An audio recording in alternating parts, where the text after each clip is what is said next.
That'd be much appreciated. Right, let's get this going.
Yo, how we doing, guys? Let's see if we can get this going.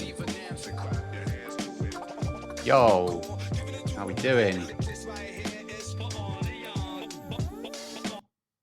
There we go. Right, a little bit rusty because I haven't done this for a few weeks.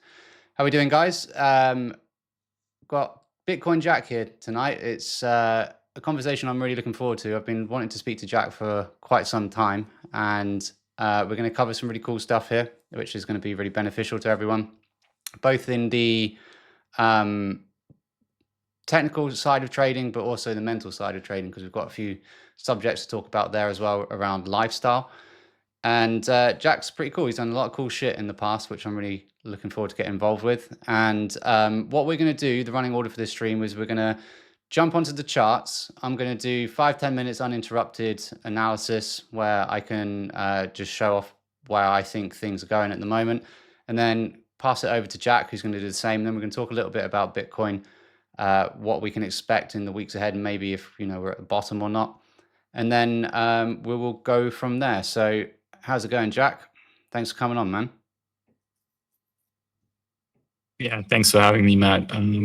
It's pretty warm where I'm at, so kind of sweating my balls off. 30 something and no AC. So yeah, but look, I'm very excited and looking forward to this stream. I think we're very aligned on a bunch of things here. So yeah, especially those later chapters should be interesting. Yeah, I think we'll whiz through the technical side of things, and then we'll get onto that stuff, because that's kind of the real interest of mine to talk to you about that. So we will get started with it. I'll go straight into it and start looking at Bitcoin, and then we will just crack on. So I'm looking here at the daily time frame, and I look purely at the price action. So I've put this up in my video this morning for those that have seen this already, so apologies. But I've looked at this as a really big low that is the origin of this big impulse, which takes us up to the all-time high. So this is a really significant point for me, even if it is a fake out, because this is where the buying was fueled essentially to put this entire swing in. And then over here, we had this really big range that we had for like 5, 6, 7 months. It was crazy. And I like to mark the top of that range here, because that's the resistance that's holding us down, and then the very bottom of that range down here, which is again same sort of concept as how I've marked this one, which is where the buying fueled this swing up to create the new highs. Exactly the same there. So I look at that from a supply and demand perspective as a key area to look at, because it's telling us that's where the liquidity is, that's where the volume is. So on a retest of it, we should have a reaction, which is the kind of the idea here, but we haven't had that. And then if I just zoom in, we have a supply zone here, which is basically where price comes down, bounces off that low, and then the selling kicks back in to create the new low. So for me, this is a key level and is keeping this downtrend and then the overall downtrend intact. And for me, if this gets respected, it's going to send us to new lows in the context of this trend, and then likely come down to that base I just talked about 50K. The bullish case for me is that if it actually flips this level, if it breaks it and then starts putting in some higher lows and some higher highs, or even not just like that, breaks it, comes down and respects some support that's here, for example, with some higher lows, some higher highs, then I'll be happy to confirm that this is a bottom. But until that point, until this level is broken, I'm still leaning bearish and I'm still looking for shorts. And then if I drop down to H4 to look at something a little bit more intra-week, I say that basically all of this stuff is just a reaction to what we're experiencing on here on the left. And we have this kind of compressed price action here, which is a little bit of a range in itself. And the style of trading which I'm used to is that if you have a range like this, price is either going to react from this point at the most at the lows, or it's going to come down to the deepest part for the most liquidity and then send it. Or if that liquidity is taken, then we flip it. So for me, this is a really key area in the market, because from this point, we're going to have one of two things. Literally, it's going to go up or down. It's going to break it and continue, or it's going to respect it, the trend, and then sink to new lows. So it's a good point for opportunities for me. So I think this still needs to be tapped. We just missed the extreme of it. And I'm not sure if that's a sign that, okay, maybe the market is a little bit weaker than we think, or because people are all kind of expecting this 79.80K level, that, you know, those of us that are kind of sitting here waiting here, it's going to go down before. I'm not really sure yet. The way that I can confirm that is that if I draw this previous high here, I'll just zoom in to make it a little bit neater. We have essentially a demand zone like so. And then I just like to mark the extreme of it to keep things tidier, but also because I know that's where the most liquidity is. So it's bounced off of it so far. And then we have another little supply zone up here, which I can show on the hourly, which is a bit cleaner. So we're kind of stuck between a supply and demand zone at the moment, between resistance and support. So if I'm thinking this is a top, I want to see this level get broken and send down, or break, then find a lower high at resistance, then drop. The bullish case is if this starts flipping it, if this starts breaking above it, then I think it's going to come up and attack this point. So that's kind of two trade ideas I'm looking at for this week. My ideal situation as someone who's bearish is that we come up to this level, find some exhaustion, and then we're going to drop. And then I think on a third test of this low, because we've had 1, 2, and then that would be 3, it should break through. So either comes up here and then drops and then get in on a retrace, or look for a continuation, depending on how weak the market is. So that's what I'm looking at kind of within this week, is to get a trade like that. But on a higher time frame, I still think we've got lower to go, even though if I mark this range out like this, which has been actually really clean, we're breaking above it. I initially thought last month, was it? Yeah, last month, that this might be a little bit of a fake out, and then we were going to get new lows, but it respected all of these lows, which was really interesting, and has now made a higher high. So I can't confirm yet, based on my style of trading and the way I do things, if this is going to be a lower high and respect this, or it's going to break through and head up. I mean, there's a lot of stuff. We're clearly in a bullish uptrend, and there's been quite a lot of momentum, quite a lot of volume pushing things up. But my overall gut feeling is that the level is going to get respected, either maybe not perfectly, maybe somewhere up here, maybe here. Because if it does break it, it may look like it's flipped it, but end up being a fake out. So I'm a little bit at the moment unsure, and because I can make a case for the bullish side of things, and I can make a case for the bearish side of things, but my kind of cop out is we need more price action. We need a little bit more information to tell us in order to say, with certainty what's going on. But I'm positioning myself to look short, but I have contingency plans to say, well, I know exactly what looks like an invalidation and when to get long. So yeah, they're my thoughts, and I'm just going to send it over to your screen now and hear what you've got to say. Yeah, it's funny because I think we're very much on the opposite side here. I was pretty sure when I have my invalidations for when it goes south, but you marked out this area here back in March, like end of March, beginning of April, where you would have expected for things to break lower. And that was basically what I was thinking as well. Right there, that was the point in time that I would have kind of compared with what happened here. We had this, like, we came off that top, that kind of, that fake out in January. And we had this consolidation, and then the market sold off like pretty rough. And I kind of, made the comparison here that this was the same, and that, this was bearish, absolutely 100% bearish for me. And then the minute I saw this was struggling around here and we saw absorption, I was like, okay, well, it's behaving differently, but it can still break down. But then it started to break up like significantly, like, like create these two like little upticks. And that's where I kind of figured that, I had to start looking for evidence that this was a different kind of behavior underlying, like the context was different, or it had to be different for me to be able to say like, okay, well,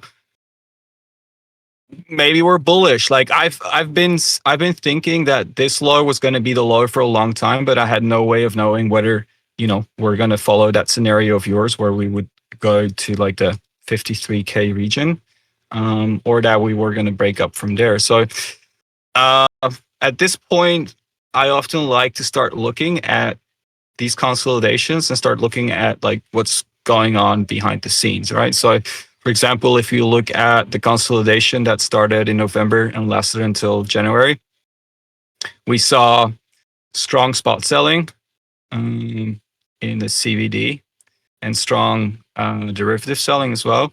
And at the same time, Coinbase Premium was like super low, super negative. And that kind of changed the minute we hit that 60K mark, and we're starting to kind of perform a similar consolidation as we did in the last 2 months of last year. We're seeing, both CVD, so like the cumulative volume delta ticking up. Like there's definitely a bid here that wasn't present during the previous consolidation, and for sure, it's partially coming from Coinbase, and that leads me to believe there's different behavior. And I love support resistance, like supply demand mechanics to find entries and have like a basic framework how to deal with managing positions. But at the end of the day, I like to strategize and think, what's moving this market, what's going to move it down, what's going to move it up. And I've been wrong about that during, a big portion of this sell-off. But I keep doing it in a way that I try to frame what's going on in the underlying market. And one of the things that started to change in the last 3 months is Stretch obviously becoming a stable product. So that might be one reason. And obviously, at some point, people have to start buying back. So what we're seeing here is that this was clearly distribution back in like November, December, and behavior has changed, even though the structure looks the same and people are going to treat it the same way because they're kind of like, they have PTSD from the previous time. So this behavioral change is then, becomes this idea where if a lot of people are bearish here, but there is actual demand going on, then perhaps this needs to squeeze to kind of level out whatever's been happening in the last couple of months, and then obviously in November, December. And then I kind of switched to, for example, one of the simplest way for me to kind of work with these kind of ranges to kind of protect my my risk and sizing is just to look at a very simple indicator. I call it trend fader, but essentially it's Bollinger Bands with a bunch of rules on where to fade a move. And there's a bit of more magic to it than just simply saying it's going outside of the Bollinger Bands and then closing back inside. But basically, it comes down to that. And then I use that kind of to confirm structure like you would do. For example, we had a fade signal here. So this candle here becomes the resistance. And at the same time, this fade candle here becomes support. So we just, you can draw it like this, or we can draw it onto the candle body, whatever. Once we had this move that's like so far outside, like 2 to 3 standard deviations, that there's something went wrong in that market, and either something really absorbed something very well. So it kind of needs to react to those levels, right? So this was a standard deviation 3 move, and then we just use that candle as a guideline. So there we have basically what you drew as well, support resistance. And then, it's probably going to go sideways for a bunch of time because that's usually what happens after such a dramatic sell-off. And then the whole positioning just becomes around those extremes, right? So there's a fade signal, it's inside this box, so it's probably a good place to start looking for an entry. And then here, during this kind of period where you also thought that market would probably break down here if it was going to repeat whatever happened, around January. I got a, the fade signal. It was given back then in January as well. But then it started to turn around and it kind of, reclaimed that midline. So for me, it's essentially based on different behavior in that consolidation and then moving towards, following this trend line, keeping up with the 20-day moving average here. For me, that is for now is enough. The minute we get underneath this 20-day moving average, which kind of, basically comes down to what you drew on your screen, that's where I'm have to kind of, be a little bit more cautious. But for me, buying this midline here of the Bollinger Band, once you start gaining levels and confirm behavioral differences, is a pretty good bet, right? So for me, I think once you start closing above this fade candle here, because we can use that fade candle as a resistance, then the fade signal is invalidated and we should see the next move higher. So then, in my opinion, it's, I would say, very likely to at least go to this little area where it kind of went outside the Bollinger Band as well. So this was a pretty, like outside this was like a 2 standard deviations, 2.5 standard deviation move. That's definitely where a lot of people got, where we're going to find supply again. Yeah, So sorry, I was going to say on that level was it's a pretty key area because I think if it breaks up, you've got a lot of people that are kind of thinking, right, that's it now. And then you've got a lot like, that's it. We've got a bottom, now we're going to impulse up. And it makes me think, is that now going to be a point where the reverse is going to happen? Everyone's kind of providing the liquidity and jumping in, and then it's going to be the sell-off that's to come. It's quite an interesting area, isn't it? Well, the way I look at these kind of things is when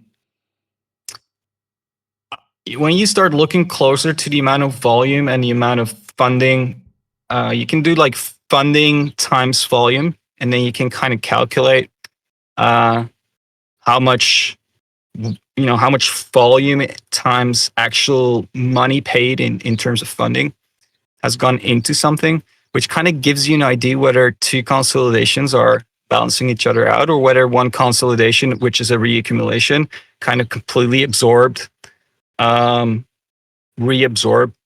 what was kind of sold in the previous consolidation. So I think there's a very good chance, considering that to me the macro is completely different to 2022, right? So we had the reason why we would go lower is, in my opinion, because that's what we've done in the past.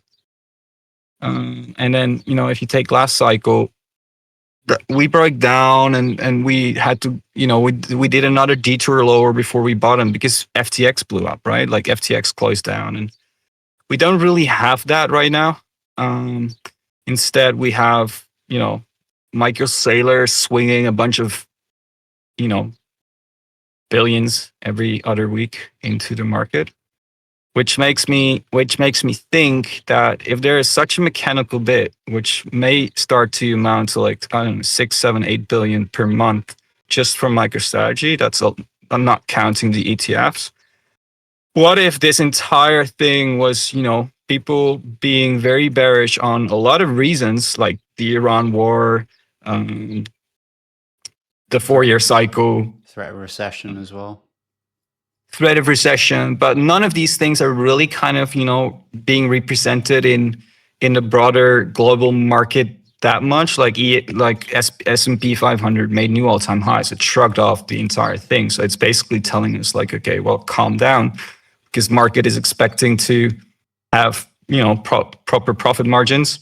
And then oil, it's below 90, or it's around $90 per barrel, which is 50% higher than what it was, but it's not really.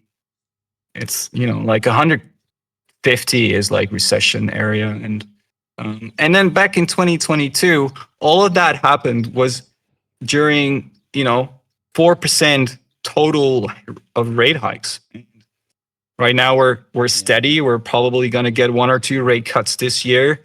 So the macro is completely different to me. There's a lot of things to worry about. It's like the wall of worry, but they're not really, when you really look into them, are they actually, this bad? Like a war is bad, but if you look at market performances during wars in the last 100 years, generally it's been a, small pullback, and then things start roaring because wars need cash and liquidity and whatnot. So for me, I would honestly not be surprised if this becomes a giant cascade to the upside, and it's going to surprise everyone, and we're just going to go essentially straight back to rate the high of this high here.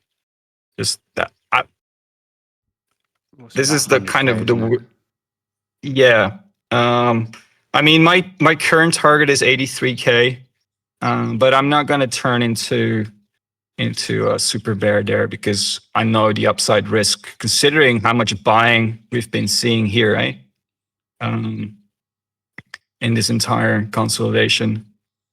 And then I see most of my peers being positioned short or being scared. I'm like, okay, well, that's like even if the market is not bullish, that is enough of a reason to go hunt that liquidity.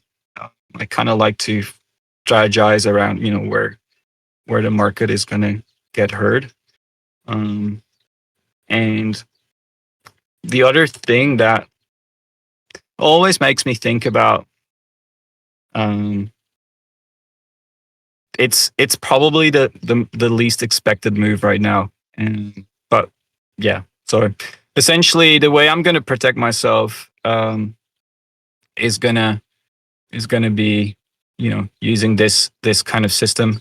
In my opinion, this is the resistance now between like 77 and 76K. And once we start breaking above that, I do think it's time to go to 83. And then I don't know, like that's gonna be the fun part to see what's happening. That's also the other part. You're gonna have to actually be there and watch what's going on, um, to kind of know how it's gonna react to that level. We have no way of knowing, right? Yeah, I think that's like a really understated thing with like getting things right on the charts is like actually being there at the right time to watch things unfold, get a feel for the momentum, get a feel for the volume that's coming in. If it feels like fake volume, if it feels like like a genuine move to the upside. Um, I'm kind of relying on the fact at the moment that um, that level we're at now is going to hold us down because I mean, I sold quite high. This is the first time I've been involved in Bitcoin since 2017. This is the first time I've sold like pretty close to the top within that kind of top cluster. So I'm kind of chilling in the sense that if it goes lower, that's great because I'll be able to buy a lot more lower. But if it breaks this invalidation level and I have to end up chasing price because it's broken that resistance, then so be it. That's what I did. That's what my system gave me at the beginning of 2023. Wasn't the best entry. If you look back at the charts, I've got in at like 24K, but then rode that up to like 110. So it's not catching the exact bottom because I mean I like to go all in with my portfolio of Bitcoin. I want to sell at the highs and I want to buy at the lows. I don't want to scale in.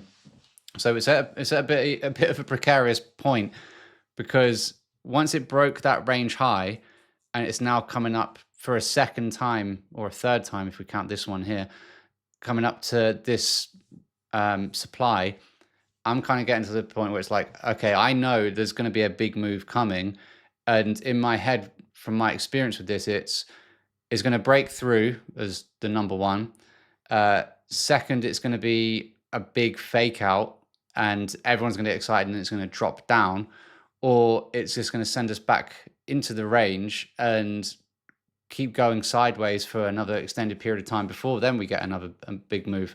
So as someone who's kind of not itching to get back in, I'm sitting here going, I'm probably gonna have to make a decision soon in the next few weeks, maybe a month.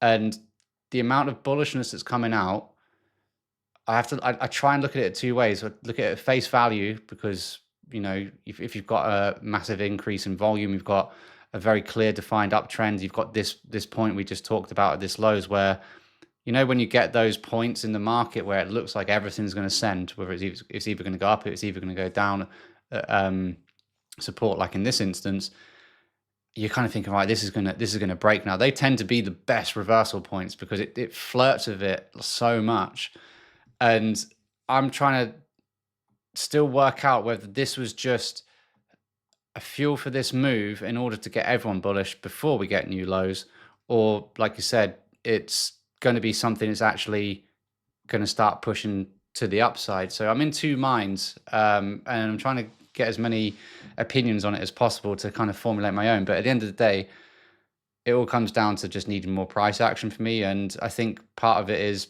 like what we just talked about. You need to have a plan. You need to understand, like, if I'm wrong here, what can I do? And I think one of the things that used to hold me back in trading as well was this need with when you've got technical levels like this, you need to do a certain thing at this point. You've got certain rules that you can't do. So, for example, you can't buy resistance. But if you've got a massive trend that's forming, the volume's ticking up, all the indicators that people, and like I don't use any indicators. I can see you've got indicators on yours. They're all pointing in the same direction, which is up. You kind of have to go, well, maybe something is going to happen. But like, for example, chasing price, I've been burned so many times doing that as an intraday trader that it feels weird when you do it on a higher time frame. But it actually, with this asset, it's sometimes sometimes it's not the worst thing to do when you've had a consolidation period for like 3 months and then it breaks to the upside, it tends to kind of follow through then, doesn't it? Yeah, I mean, that's the thing. What starts to happen when you have a real trend, right? Yeah. So as long that's kind of the decision point where we're at right now. If this starts to break out to the upside and it goes to 83K, it's kind of the point where I'm gonna be in the camp. Well, it's probably going to consolidate here and then rip higher again, because that's usually what Bitcoin does once it kind of really clears out of a consolidation that was to the downside, especially if it's not the first consolidation, but like the second or the third consolidation. And it's really hard to kind of switch off the mind in that. And it's probably not the best to buy resistance, but you will have those pullbacks where you're just gonna, where it feels uncomfortable. And then there's going to be a point in time where it's going to feel too comfortable. And that's probably the point in time where it actually, once it starts to correct, it will correct to like, like two, 3 moves down, where you kind of, where everyone who's been too enthusiastic gets fucked. And, but it's been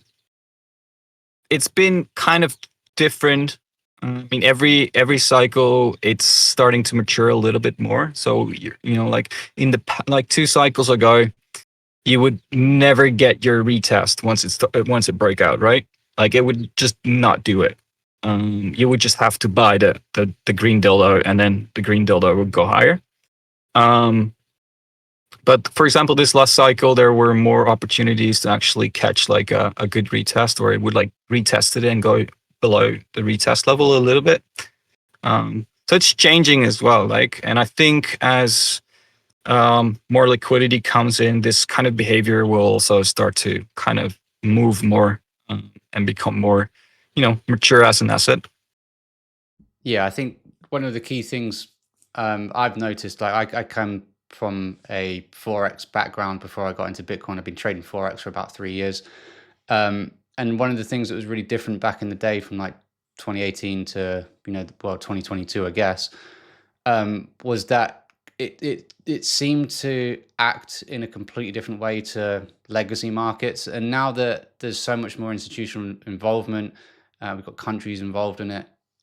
There's just so much more money involved. It's now behaving like Forex did 10 years ago, where it starts retracing a little bit more. It takes out key levels and then gives you another opportunity to get in, rather than what you see on some of the other like smaller cap coins where things will just like rip and won't come back. And I think Bitcoin has changed to be a little bit more like those legacy markets where, I mean, in terms of like an adoption point of view, one of the things that we've had to sit through in the early days of Bitcoin was that it's never going to have institutional adoption because of you have these massive wild swings in price.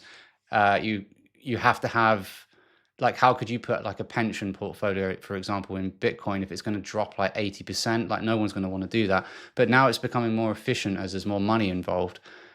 So even if we do get a massive big dildo out of this range to the upside, I still think there's opportunities for it to pull back and to let people in, compared to say maybe like 2020, for example. We did that V reversal and just went, and then the bottom of 2021 as well. I think it's like April time or something. So yeah, I mean, that 2021 bottom in April, that kind of did retest the level, right? yeah. So, but the whole run up during 2020, yeah, you just had to buy with a lot of free area underneath your chart, right? There was no clear retest. That you had these gaps everywhere, like these inefficiencies. And I mean, there is a possibility that comes back to Bitcoin if but then you need to realize it's going to take buyers from a certain size. So let me put it differently. Once we start seeing that same behavior appear again, like we expect it not to appear again, but if we would witness that, that would tell us there is a buyer the size of something that we haven't seen in the last cycle even though we're at a higher price right now, right, than last cycle. So that would also be very telling in terms of what to expect in terms of news, like in 2-3 months time, where someone super big announces that they, bought a bunch of Bitcoin. So these things are, good to think about, because you can kind of predict the news maybe. And then once you hear the news, you're gonna, you can actually start selling on that, instead of you thinking, "Wow, okay, whoa, this guy is buying, or this country bought, or whatever." Because I always think that, once you get those kind of news, it's probably a good time to take some profit. Yeah, 100%. I always say that you get all the bad news at the bottom and all the good news at the top, and that's, you can look back on. I think the catalyst for me buying in the last cycle was Silicon Valley Bank had closed or got liquidated. I can't remember exactly what happened, and I remember Yeah. everyone kind of going, "This is it. It's fucked. Everything's going to zero now." And like the next day, it just went, "Phoom," and I was like, "I think we need to buy now."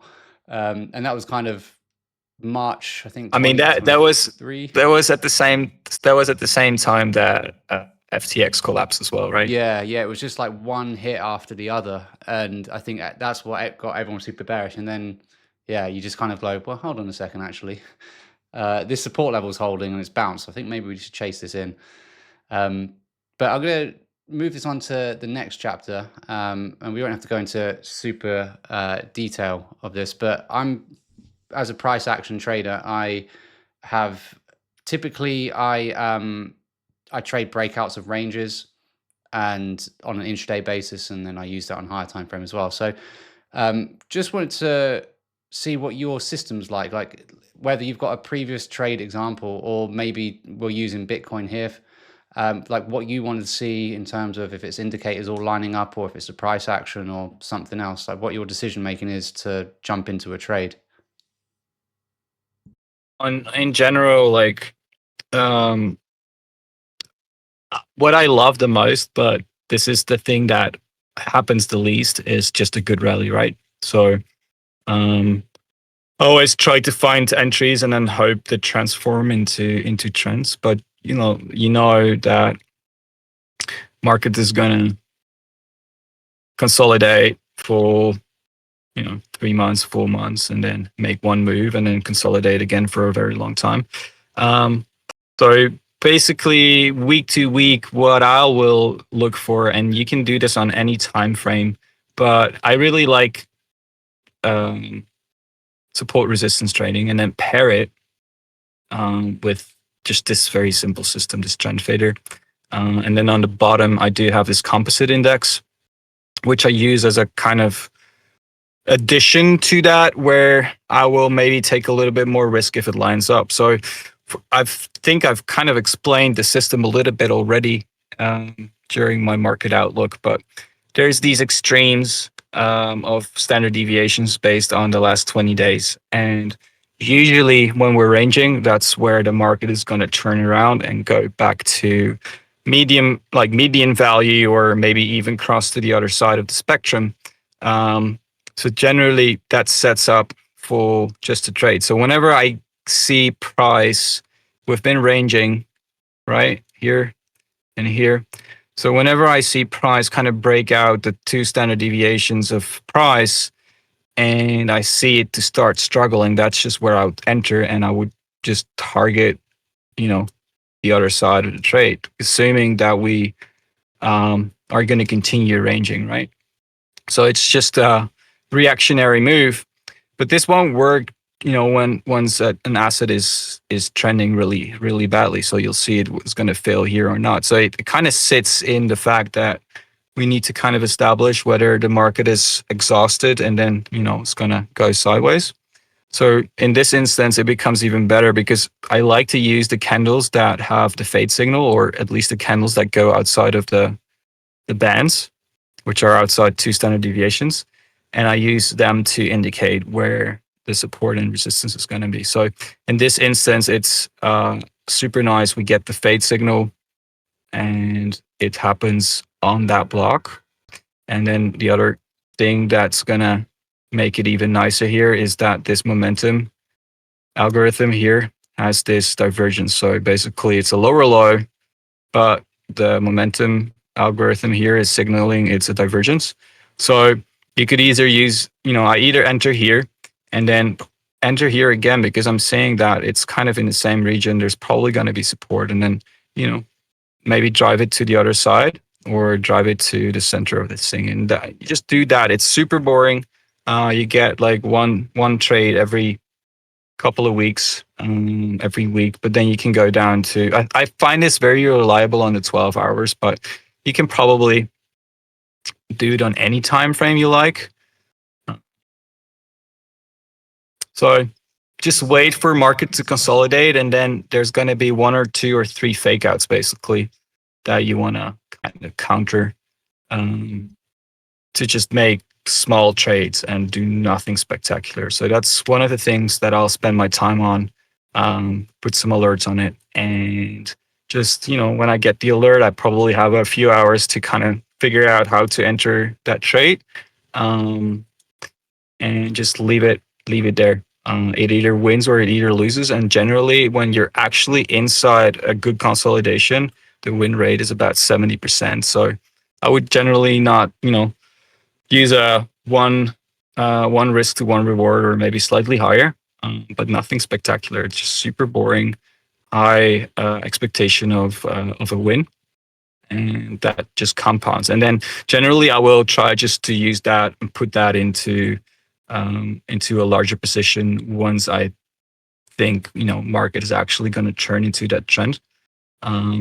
So in this instance, right now, I've been buying a lot since we've had this move, essentially, because I thought the market was going to break down here, and then it didn't do the thing that I was expecting. So then I usually have to like go in there and take the opposite side of the trade, because you have this feel for things that you've seen a lot of times where you're like, okay, well, this is the kind of spot where something needs to happen, and then it doesn't happen, and usually the complete opposite happens quite strongly, right?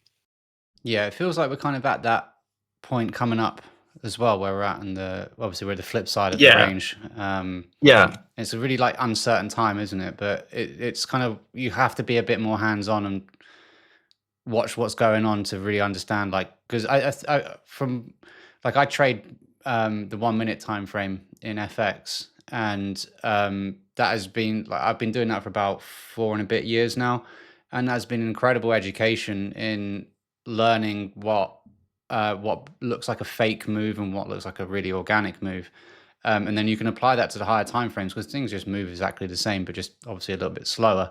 And it feels like at the moment, I'm not sure. Like, if I'm looking, I'm not really getting the idea that my bearish idea is going to be invalidated, because I have not seen things where I'm like, if I'm short now with a stop at like 80K, for example, I'm not looking at going, oh, my stop is massively in danger. I mean, it probably is, but I mean, like, I'm not sitting here sweating over something. Whereas, if I'm long down at that low at 64K, wasn't it?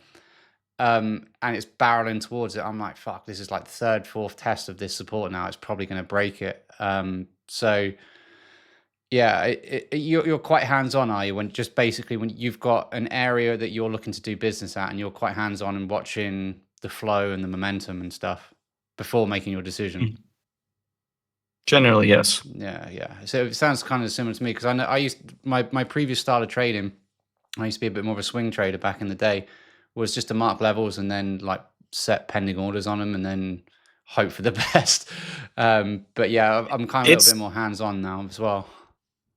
it's this rule that I've adopted over time, where unless it's a position where it's almost like I'm investing, and not trading, where I don't want to have limit orders. I mean, I'm fine with executing limit orders as long as I'm there, but I don't leave limit orders unattended. So essentially, that forces me to be there at the moment something happens and watch it. And it is, in my opinion, the best way to kind of figure out whether, it's I don't know if it's Fingerspitzengefühl after watching charts for a long time, or whether I'm just, hallucinating with that it's adding something. But yeah, I do think that you have to be there. And, um, when you see other people plowing in, and it kind of changes, it changes the dynamic of the chart. So I think you have to be there. Yeah, that's like one of the main reasons why I prefer trading the 1 minute time frame, because I feel it like it's right there. Whereas higher time frame, I find it kind of torturous. What was the translation for what you just said, by the way? Fingerspitzengefühl. Yeah.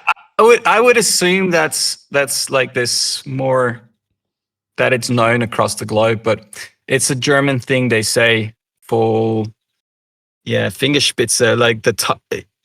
It's a feeling in the top of your fingers. Um, Okay. you Yeah. Okay. Yeah. I suppose in English, yeah, I can feel it in my finger. Yeah. Yeah. I guess we've got something similar. Yeah, it was quite a funny one. Um, did you have something else to add? Otherwise, we can move on to the next No, chapter. I think that's it. I Yeah. was just gonna say that you know, for me, for this kind of fade signal, when a fade signal kind of gets blown out, that's a trend signal for me. So um you have one, but it goes higher, and it does it again here, right? Whilst actually holding structure. So similar thing, you can transform this bearish signal into a bullish signal when it kind of starts breaking above there. Um, and then your bidding zone, this becomes the new bidding zone. So essentially the whole move down back to the mean here becomes the bidding zone to get a re-entry on the invalidated fade signal. But I mean, the trade is closed since we reached the target, but um, that would be a good signal for me here to kind of go on the opposite side of this system. Yeah, I think we look at it similarly. Like we get to the same conclusions, but in Yeah. different ways. But yeah, the simplified way of how I do it is I trade a breakout of a range and try catch the next impulse away, whether that's at support, whether that's a resistance, doesn't really matter to me. I'm just trying to follow the flow and the How do you momentum. how do you how do you look at like this level here, where this was a previous fake out, right? Hmm. But now it's kind of accepting the fake out level. So Um, we had this high here. This is a fake out. yeah. How do you have a system for that, or not at all? Yeah, so it's kind of if I just bring my screen back up, um, in the way I put a post up saying that even though I've put this as kind of the range here, um, what I actually think the entire range would be more like is like that's the whole thing. So I wouldn't consider, even though this is a higher high in the context of what we're seeing more locally, I think that's the high, that's the low down here. So that is more of a signal that potentially we're going to put a higher low in, we're going to respect support, um, and it really wants to come up to the extreme. But if I'm trading this locally and I'm looking at that, and if I just mark, I think it was this high here. Yeah, Um, that high. yeah, so that one I actually got short on this move here on I did it on the hourly time frame. Somewhere down here, and then I added here because I really thought, right, this is going to go. Um, and then when it didn't, I trailed my stop, and then when it hasn't gone and it's come back now and it's starting to break into this, and it's filling this wick, and it's basically a dead level now, right? I'm still looking at this extreme as of the level of that entire range is in play. Um, so this has lost significance to me, but this is the major level up here.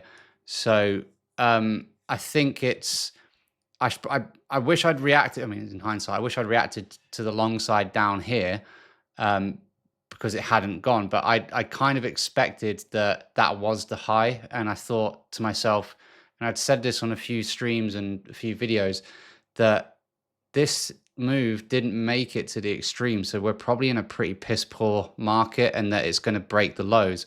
And then when it didn't break those lows down here, I said to myself, we're probably gonna come back higher to test that extreme then. So normally, I think if we'd seen this, you know, 20-30% higher up as we maybe saw here, um, I look at that as like, right, that's go time. It should be going. But the fact that it has been retested and eventually broken, I'm like I was saying, no, I'm two minds. Like, I don't know if this is gonna start ripping up and we're actually at the bottom, or this is just a bit more, it's like an extra fake out, if you like, before we're going to get lower lows. And I'm trying to look contrarian, and I'm trying to take it at face value. And I just kind of find myself sitting here going, I need more confirmation, if that makes sense. Yeah, makes sense. Cool. All right, let's run on to the next chapter, because your head's in this a little bit more than mine. And don't want to go into a massive deep dive into it, because I think we'll probably be here for a few hours. But just on the subject of quantum computing and Bitcoin, I'd put up a little post. It was a bit of a like shit post, but saying about how people were saying Bitcoin's fucked because of quantum computing, and my argument was that's all doom. You're getting at the bottom of the chart as normal, and I said anyone who's kind of in Bitcoin for a very long time, anyone who's got a vested interest in Bitcoin, no one's just going to like roll over and accept that.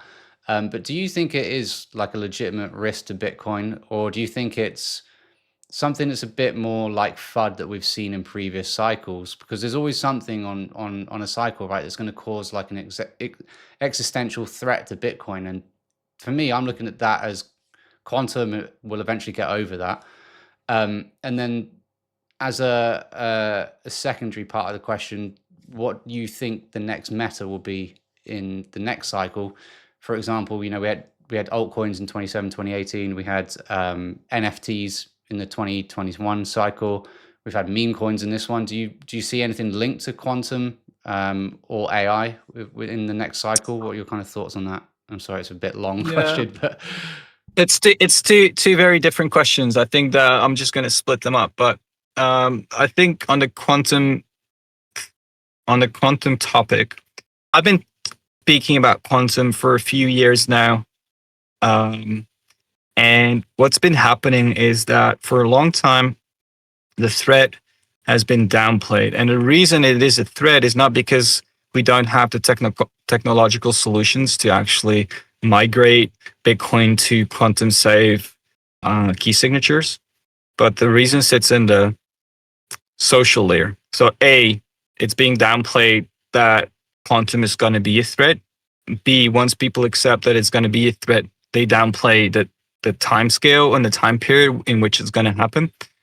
So there's these people who are trying to hold back and basically are trying to ossify the Bitcoin protocol by saying like, we don't have to act now, we have time, which is creating problems the minute, for example, Google is saying, well, we're going to put a timeline and a deadline on quantum safety for Google at 2029, which is, it's only 3 years from now. In those 3 years, you have to, let's say Bitcoin needs to go with that same deadline too. In those 3 years, you need to agree on a solution, and all the miners need to signal their agreement. Hopefully everyone agrees such that you don't have a fork and you don't get like everything distorted. And then once we had the fork, we need to start migrating those coins. Now, Bitcoin is not the fastest blockchain on the world. So it's going to take quite some time for everyone to move their coins, right? Then on top of that, we have the issue of I think it's P2PK key signatures. It's old key signatures that are vulnerable, and a lot of them are lost, right? Satoshi's coins lost. I mean, allegedly. And there's this discussion how to deal with that. There's this discussion like, do we freeze them and they will never ever return into circulation, which means that Bitcoin is not 21 million supply forever? Or do we just let quantum compute in the future find these coins, crack them, brute force them, and basically bring back those coins into circulation, which is, a way of thinking about it is we had those ships with gold sinking during all these wars, and some are shallow, some are deep, and as technology evolved, we managed to dive deeper and recover gold from more difficult places, right? So that gold was not lost forever, but technology evolved. We're gonna get quantum computing, which is a new technology, and that way Bitcoin stays 21 million coins forever. And whoever is putting time and energy right now in developing the quantum technology gets, a return on their investment to kind of improve that technology and develop it. And it probably is not going to make them much money because they're going to spend so much money before they get any return. And then there's a bunch of other solutions, but basically the social layer, to sum it up, is one that moves very slowly and there's a lot of disagreement. And on top of that, you have the big players like BlackRock, who, when we have fork splits, are the decision for which chain to follow is at their discretion. You have a sailor that this point is gonna, if it continues like this, is gonna hold so much Bitcoin that these entities are gonna actually dictate which solutions are more likely to get followed, which kind of changed the ethos of Bitcoin from, its censorship resistant into actually we're going to freeze coins, we're going to take them out of circulation, we're going to decide for you that at some point in time you cannot touch this. So it touches a lot of things on a lot of levels. So to me, that is not FUD. It's good to see that, the community has responded and that now 50% of all the mailing list communications on Bitcoin is about quantum, post-quantum migration, which is good. Whereas I think a year ago, it was only 5% of the conversation. And I've always said Bitcoin is going to bottom when consensus becomes that quantum is actually, a threat or something that needs to be spoken about and shouldn't be downplayed. And we got at this point where it's no longer being downplayed by most people who are involved. And there's a bunch of people who are trying to gatekeep Bitcoin into whatever they want it to be. But essentially, they're making progress and moving in a way that is going to provide a solution. And then the final question will become, what is that solution going to be? Are we going to free Satoshi's coins, which opens up the possibility of future confiscation? Because it's basically protocol level confiscation at that point. You're going to say okay, anyone who didn't move their coins before date X will lose their coins forever. So basically you're in prison because you did some dumb shit, or I don't know, for some reason you're unconnected to the world for, I don't know, a few years, and you come back and your coins are gone forever, which is against the idea that you can buy Bitcoin, write down the fucking seed phrase, and come back in 100 years and access it.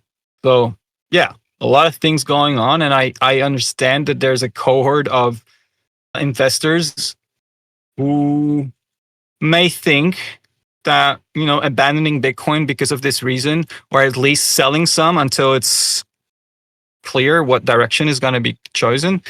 Yeah, makes sense. And it's crossed my mind that the general weakness of Bitcoin compared to the S&P 500, partially is attributable, we can attribute it to maybe perhaps this whole discussion.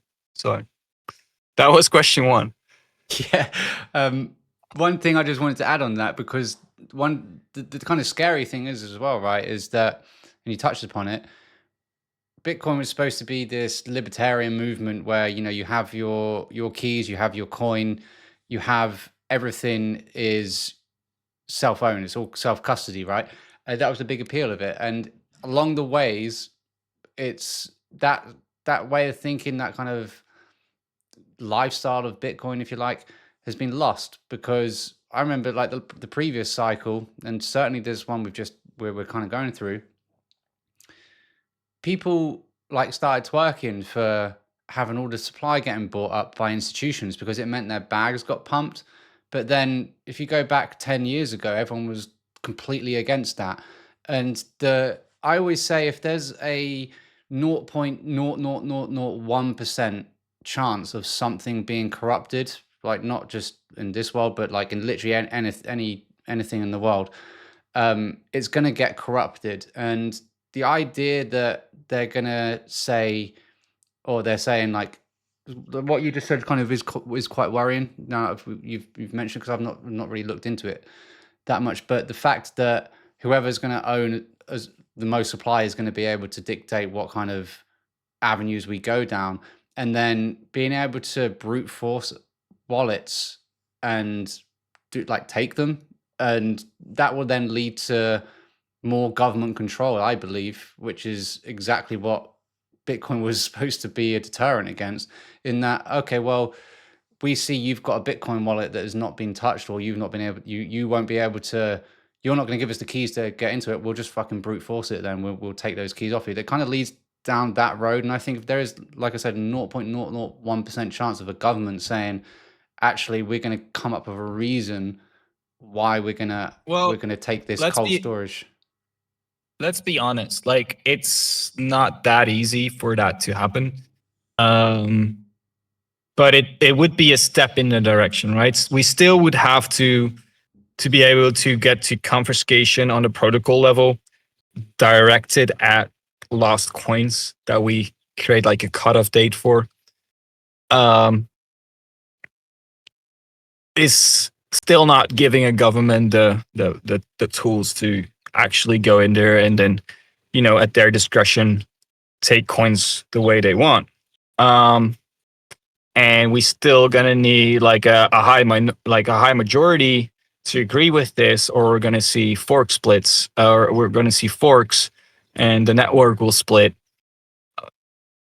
I think the best analogy right now is the block size wars from 2017 and 2016, where Bitcoin ended up splitting up. You had the B cashers, you had the whatever chain we are on now, and then yeah, that's a very big possibility. And there's actually like three camps. So there's a chance that Bitcoin is going to split up into three camps, and I'm not really sure how the whole institutionalization is going to play into that, because honestly, if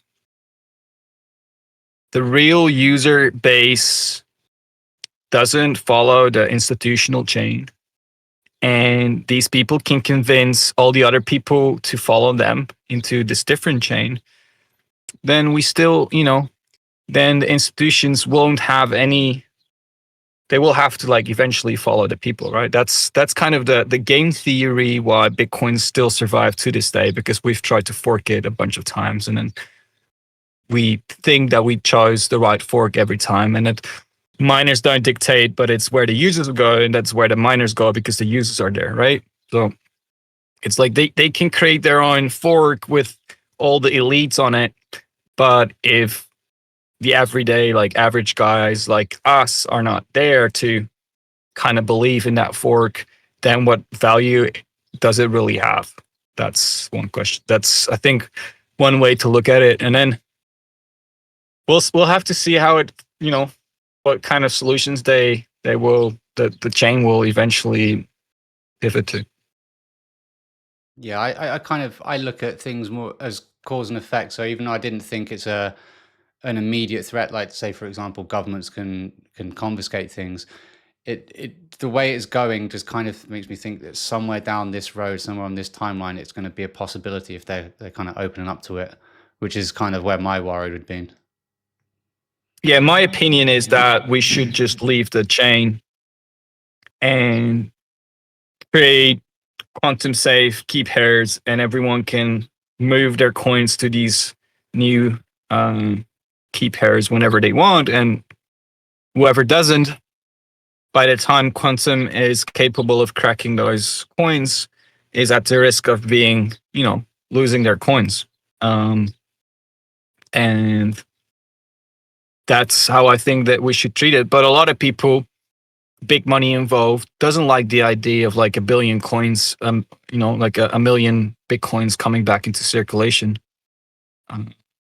So they'll push for the other side of it, and it's going to be very interesting whether the Bitcoin ethos holds up. Yeah, for sure, for sure. So the other question was about the next meta for the next cycle. We don't have to go into that in too much detail, but have you got any ideas of what to look out for? Well, my biggest belief / hope is we have AI, and AI is going to improve, and it's going to get to a point where it's going to be scary what it can do. Maybe we're already at that point, but it's definitely advancing to that point. And the biggest question in my mind is how, and I've been thinking about this question for the last 10 years, is what if that AI is not benefiting me or you or humanity as a whole? What if that AI is rigged? What if governments implement AI to monitor you and punish you, and in a way that is rigged against the people, right? It's very likely that there's going to be places in the world where AI will be used like that, and it's very likely it's already being used like that, places like China, whatever. But those places where democracy is still a thing, in those places we're gonna want to have a way of basically democracy to control the rules of the AI in a system that is not as slow as the current politics are, right? So I don't know if it's this cycle or the next cycle, but we're going to get to a point where constitutional AI is going to be a thing. And then the way how that is set up, like how the game is rigged, it being decentralized, it being control at the inference level, at the hardware layer, integration into societal bodies like governments, where where the law of the country, the law of the land translates into what an AI can do, which is baked into the hardware level and into the layers on top of that, where the AI lives and where the AI is executed in applications.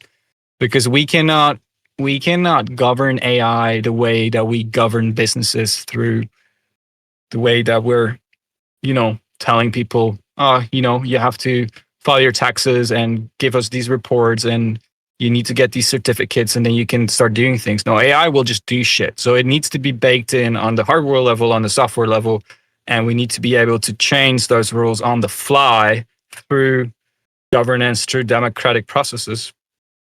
And I think last year the world started to kind of wake up to this thing, to the fact that we need to kind of find a solution. And the way people are doing it right now is you have these AIs are owned by a company, and they have a board, and that board basically decides the rules, which is a problem, right? So then the US government comes and says, well, your AI needs to do this for us. And they say, well, you can't. And then the other way around, they can stop you from using AI in a certain way, which, maybe you don't agree with, or maybe AI can punish you in a way that is, against the law. So it needs to get this integration, but not through, a bunch of people sitting in the Senate talking to each other and then like saying, oh, okay, like this. No, it needs to be there at the machine level. So the world's changing rapidly to the machine age, where AI is probably going to get constitutional rights at some point in the next 10 years, because it's going to be autonomous to a certain level. We're going to let it be autonomous, but it needs to be, there need to be safety rails that make sure it benefits us. And if AI becomes autonomous, it's going to mean that it's going to fight for its own rights. And what does an AI need? An AI needs electricity, it needs resources, it needs chips. So it's going to bargain for these things in return for other things. And that means we need to completely revamp the way that how we integrate cloud computing and just general computing into society, and how we actually manage that. Because right now it's managed by 5 companies in the world with that, which will have a board, and then they have shareholders with minimal input. And yeah, we need to figure out a way how to kind of get to a model that is a little bit more, you know, democratic, or at least like some form of where we as the people kind of will have a way of controlling and ensuring that it's aligned with humanity. That's the point. That's the important thing, is that the majority get a say in this, which is I think that's the scariest thing with AI. I think people talk about it becoming sentient, and I really think it's the way it's being used and the way it's controlled is my most worrying thing, because as you said, you've got a very like a minority of people and who are leading this entire thing, and we're already seeing some of them fall off a wayside.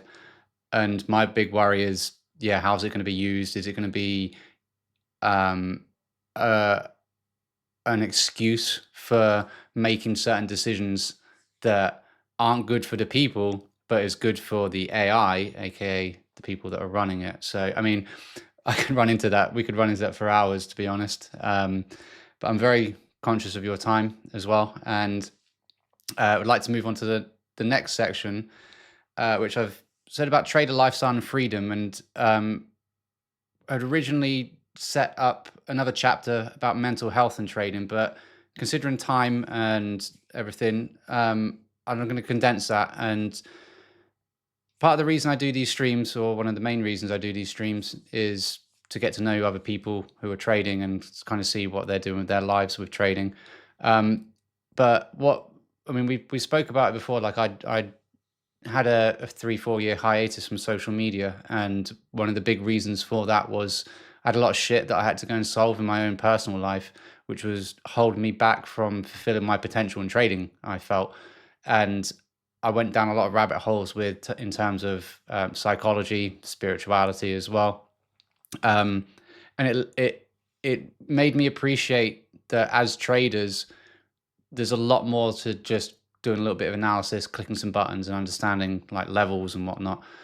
It's about your lifestyle, and it's about the way you treat yourself and the relationship you have with yourself. Um, so I kind of wanted to ask a couple of things about, one, how your lifestyle is, and what kind of habits you have to maintain sort of an emotional equilibrium to be able to make the right decisions consistently.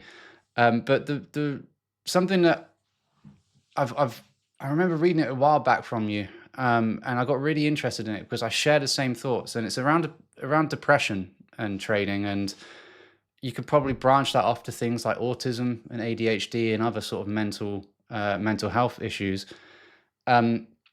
But you had said, and this is something I completely agree with, and forgive me if I'm botching this, because it was a fair bit of time ago, but it's always stuck with me, is that depression is not something that you would tackle with meds and things like that. It's something to do with your habits. And I don't know if you remember when you said about this, but I kind of have this opinion, having gone through. I've suffered with depression for nigh on 20 years now. I'm 37, and one of the things that I've always found that helps me the most is if I'm doing the things that make me feel good, if I'm doing the things consistently that pushing me forward compared to the previous day, I feel good. My mental health's better. But even when I become prone to episodes, I guess, where like kind of nihilistic thoughts and emotions that come from depression, I've always found that the way to get to a baseline is through sticking with habits that I've created for myself. Is this something that you've curated for your own lifestyle? Yeah, I've struggled with that during my trading. I mean, I struggled with depression way before my trading career started, and I've learned a few things during those times, but I've really learned when I started trading in 2017. I really learned that the trading lifestyle was very unhealthy. Um, because when I started out, I was obsessed. I would spend 16 hours a day behind the computer. I would rip up my sleeping schedule. I would stay awake watching trades, watching, I don't know, 1 second charts, minute charts, until like 7 in the morning. At that point I would fall asleep and wake up like a few hours later, get the coffee out, whatever. Just do that long enough and you're going to go crazy. But you're on this crazy adrenaline run, with a lot of stress that's keeping you together for like hopefully the cycle. But it left a lot of scars, and um, I think the 2017 on like to 2022 was some of the most unhealthy ways I've lived my life.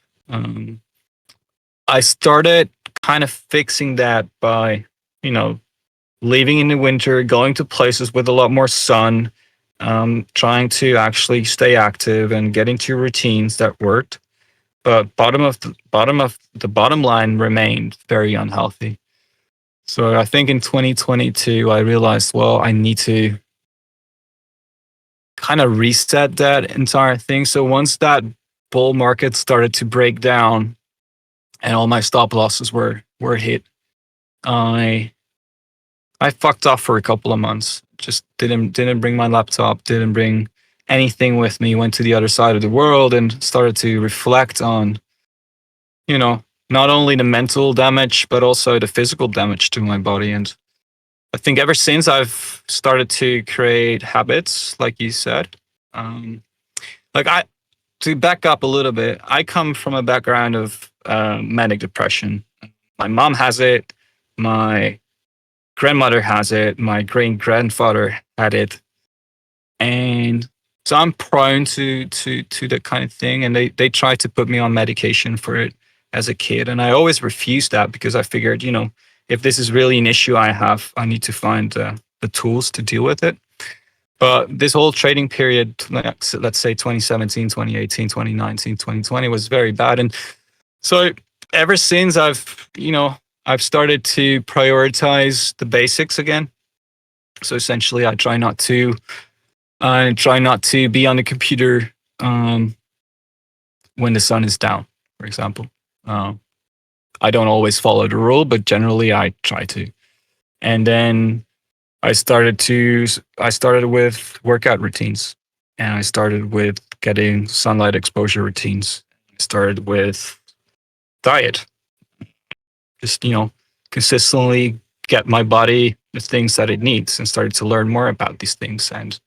Um, and I kind of, then I think the cherry on top for me has been to start traveling like almost full time, um, to make sure that I do get a lot of surfing, which really relaxes the mind and the body and takes me out of the trading thing, out of, when I surf, I forget that I even have positions open or anything. And there's just this rhythm to traveling where, I don't know, it's easier to not become stagnant and get stuck behind the computer and then say fuck it. You find this new thing that you want to research and then stay up until like 2 in the morning, 3 in the morning.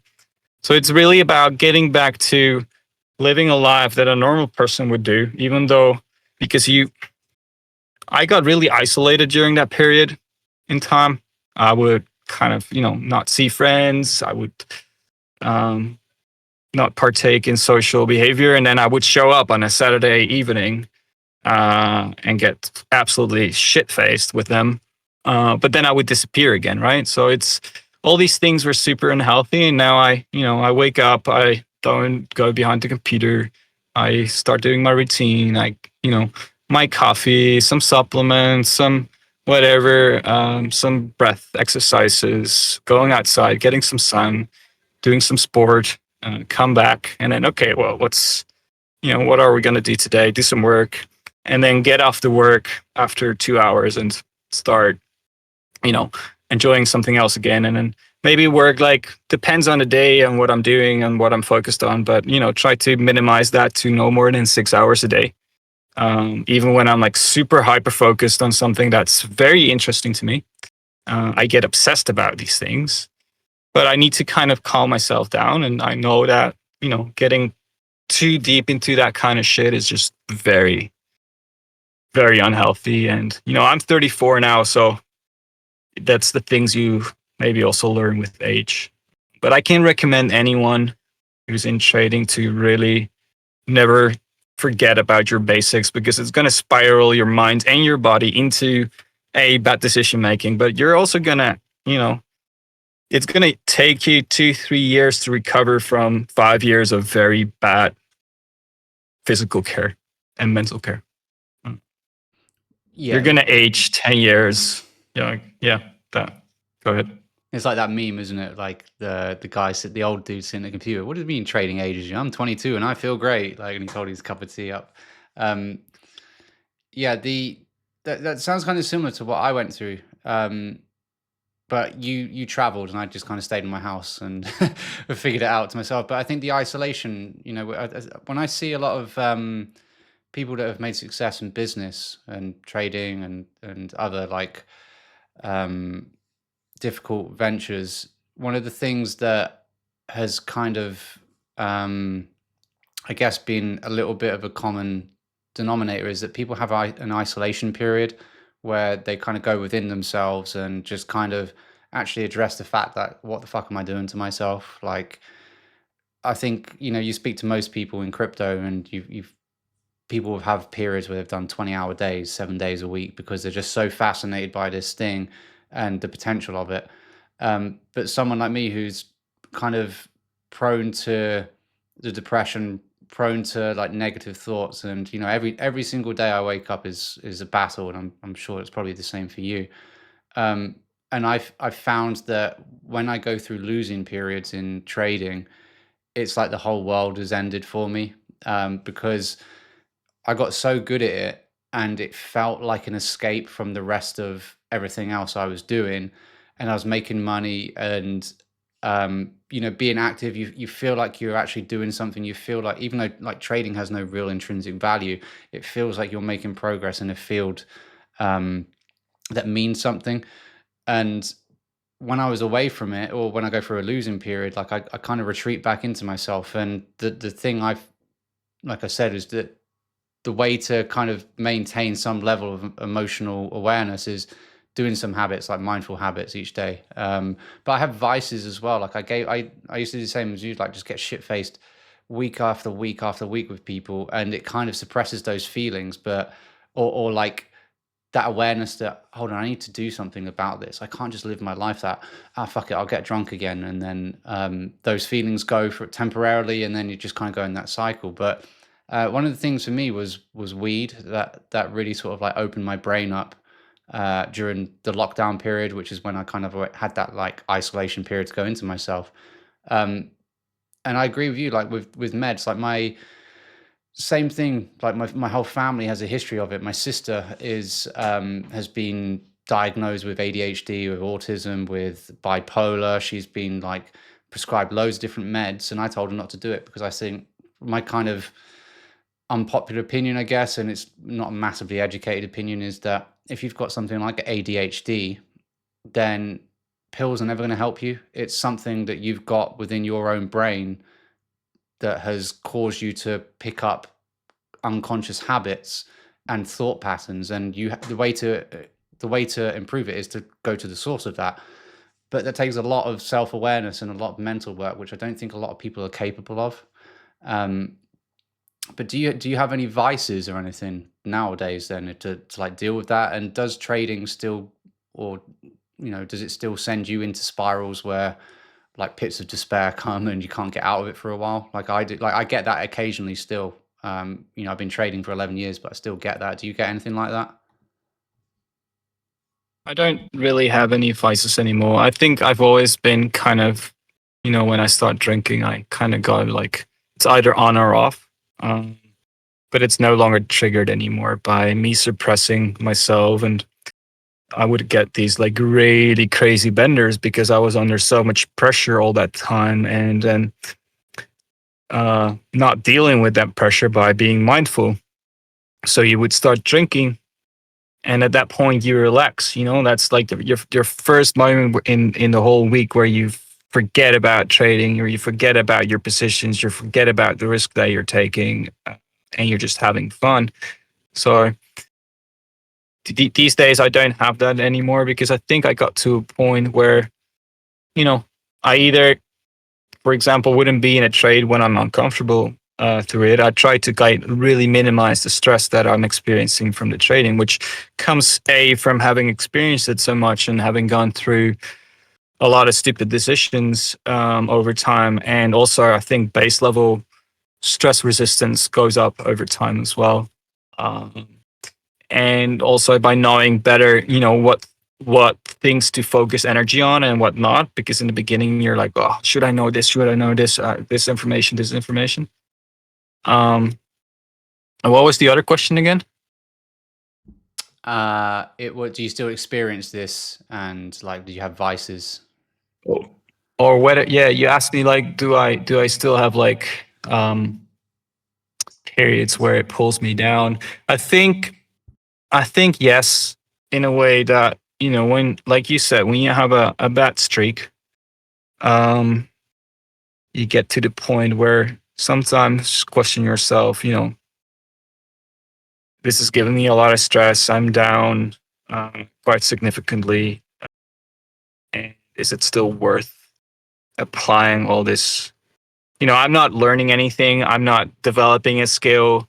I'm not, when this is all done and over, I need to, you know, um, I want to learn a thing. So there's periods in time where I'm down, and then I start to reflect on the trading life. And, there's points where I'm like, fuck it, I should, maybe start doing something else. But then I'm like, yeah, but what am I gonna do? Like I've run a business. I've set up a business like, I don't know, 12 years ago. It's still running, and sometimes I figure like maybe I should begin a business again. But at the same time, that so much responsibility. There's a lot of pressure behind that as well. It's a big change in life because now I have a routine, and I can kind of make my own decisions. I have a lot of freedom in that kind of way. So yeah, I do get like these things, but it's not. I'm physically in a very good place, Like I exercise every day, I walk every day, I have a pretty good social life. I'm doing the things I love. I'm traveling around. I'm surfing a lot. So yeah, I mean, right now I'm pretty happy. Do you want kids one day? Yeah, yeah. Yeah, that's one of the things that so I've got my son's 2 in August. And one of the things which I kind of prided myself on before we had him was that, I mean, my missus used to like, I used to drive her up the wall, I used to just like make her go insane with my discipline. Like, I would say that if I know I'm trading in the day, even the days I'm not trading, I still have to do these certain things in preparation for my next trading day to remain sharp. And like the things I do for mindfulness are same, like walking every day, exercising, journaling, meditating. But part of my routine was also like to practice on a simulator to like, so I've got my mind always in the charts, and like if I take a loss on the live charts, I can go on a simulator later and get a win, and that kind of resets my brain and my mood to go into the next day going, well, the last thing I did was win. So, and not trying to claw back this loss because I had that feeling. It became more of like an associated feeling rather than I've made money or lost money. But they're kind of the habits you do every day. Yeah. And then when I had my kids, I was like, for the first few months, I was like, this is fine. She'll take the responsibility, and um, she'll look after him while I can go down to the gym, I can go down for a walk, or I take the baby with me. But now he's like running around on his own. I kind of underestimated how much impact it was going to have to just like a normal routine. Um, so yeah, I was just curious about like if that was something you wanted to go down, because a lot of these podcasts, what's his name, Huberman and Chris Williamson and stuff, they talk about optimizing like sleep, optimizing sunlight exposure, and all this. And when I realized I didn't have kids, I was like, okay, this makes sense. I feel guilty for not doing like sunlight exposure. I live in the UK at the moment. We don't Yeah. get much sun, but when it's there, I'm like, fuck, I gotta go and get it to it. I gotta go and like sunbathe in it for 10 minutes a day if I can. Um, but yeah, like massively impacted by having a kid. And when I've got to be more selfless and do stuff for him, and also there's like a guilt feeling because I didn't have my dad around as a kid, and I don't want him to have to like grow up where I'm taking chunks of my day away from him for the sake of like doing some work, fucking around on the charts or whatever. But the not being able, like, I don't have access always to be able to do those things, like to go for my walk, or to get down to the gym, or sometimes, which sounds silly, like I'm too tired to even meditate, and or like you've had a shit day. Do I really want to go sit down for 15 minutes and think about it, or do I just want to go and put some slop on TV? So it's kind of like it's a weird evolution that I've kind of gone through, and I find myself these days being a little bit more down than perhaps I should be, but everything's better than it should be because you've got this like blessing of having a kid and stuff. So it's kind of weird, like how that works, like how it not you go in cycles, I guess. I always kind of thought, right, I've got these habits now, I've got this consistent routine, I'm just going to be like that. I'm going to have this baseline, and I'm going to be able to like I've got my shit sorted out now. And then life kind of just goes, hey, I heard that. Like, here you go, bro. Go deal with this now. Yeah. I mean, I've seen a lot of my friends get kids, and I would I would most certainly quit trading at least for a few years when I have kids. Simply because I know that when I'm trading, it's hard for me to be completely mentally present at all times, which I think such a period of getting kids is going to require, because it's not just me, but it's my partner, and I need to be aware at certain points in time that certain things not paying attention to that actually need attention to make sure that relationship stays steady. And then you have the kid and everything is kind of a chaos. So I would probably, hopefully not trade for a few years, and then the kids fuck off to school, and um, they're, you get, it opens up this period of time during the day where you're like, ooh, now it's time for daddy. Yeah. And then I know, like, the funniest shit is that I have this friend. We spent like 2 or 3 weeks together in the south of France last year. And I think during week 3, he was like, dude, I so want to go home. Like, then I can finally work again and go back to my job, because, it's a lot less exhausting than this whole fucking holiday. Because, like, the wife wasn't always happy. The children were, of course, not always happy if the wife's not always happy. And then everything escalated. And, week 3, I think there were like 2 mental breakdowns. And he was like, dude, fuck this shit. I just want to go back to my job and back to my routine so my wife can get back to her routine, and then the kids have their routine again, and then everything is fine. I can, shut off the brain for 6 hours a day, just enjoying my job. Um, yeah, kids. I would love kids, but I also need to find the right partner for that. And if that doesn't happen, I'm willing to not have kids, right? If I find a perfect partner who doesn't want to have kids or is maybe too old by that time, I'm willing to give up on that dream. Who knows? Fair. Yeah. Just on that, it was quite fun. I was laughing then because it's true. It's like I'll sit here sometimes in the computer going, oh, fuck, I've been here for like 7 hours. I need to go and see the kid. I need like got this guilty association. Then I have I'll go spend the afternoon with him, and I'll be like, "Fuck, when's he going to bed, man?" Like constantly, and it'll be the weekend, and I'll be like, "Right, I spend it's family time, great. I get to catch up on this," and then by like mid-afternoon Sunday, it's like, "Oh, can I just get to my computer tomorrow or what? Like, let's get to it."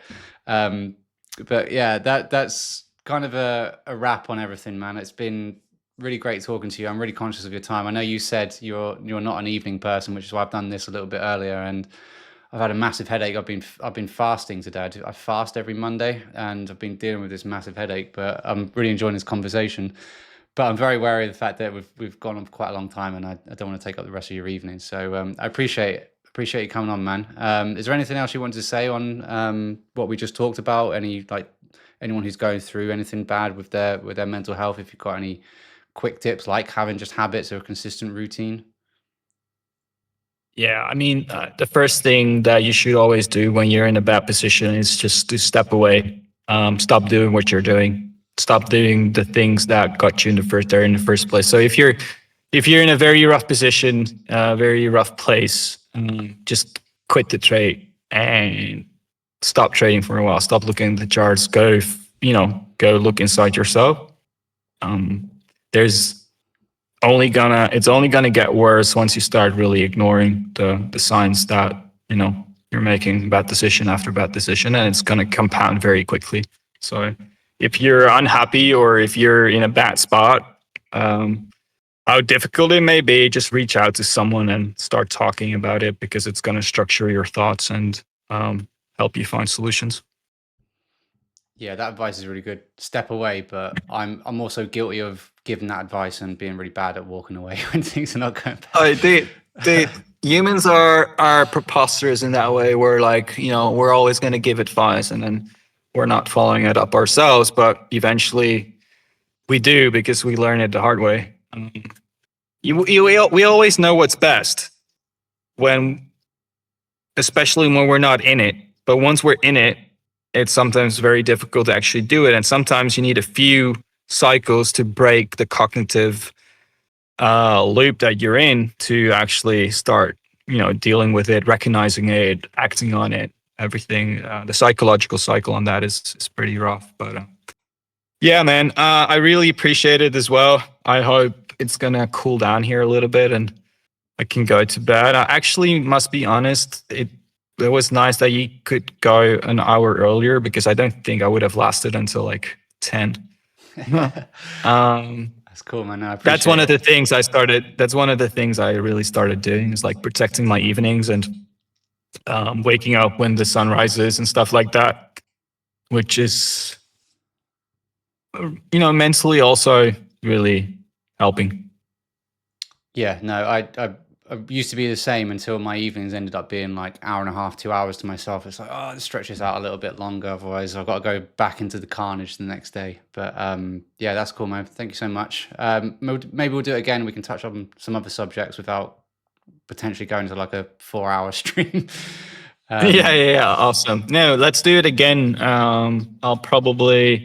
I've been thinking about starting up a stream as well, because like I said, my belief here is that we might be actually getting into a very interesting phase of the market, which then obviously invites a lot of engagement, and a lot of interesting things happening. So I'm probably going to start up a stream as well. So maybe we can do this a few more times and have some fun. Yeah, man, it sounds good. All right, guys. I hope you've enjoyed this. Thank you, Jack, and take care, guys. Bye bye.